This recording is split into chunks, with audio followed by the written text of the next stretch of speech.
তাণ্ডব আমরা বয়কট করলাম, যদি না আফরান নিশো মাপ না চায়, প্রকাশ্যে ক্ষমা না চায়।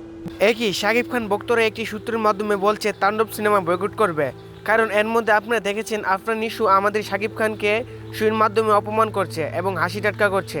এখন সেই ভিডিওটি দেখতে পাচ্ছেন। আমাদের মূল আপত্তি আফরান নিশোতে, আমাদের এটাই সমস্যা। কারণ আপনারা দেখেছেন ইতিপূর্বে একটা শোয়ের মাধ্যমে সে আমাদের সাকিব ভাইকে যেভাবে অপমান করে অট্টহাসি দিয়ে কথা বলেছে, সেই ক্ষতটা এখনও আমাদের হৃদয়ে দাগ কেটে আছে, এখন পর্যন্ত এটা যায়নি। আবার শাকিব খানের বক্তরা বলছে যতদিন না পর্যন্ত আফরান নিশু লাইভে এসে মাফ না চাইবে ততদিন পর্যন্ত আমরা নিন্দা প্রতিবাদ জানাবো। এখন এই ভিডিওটি আপনি দেখতে পাচ্ছেন।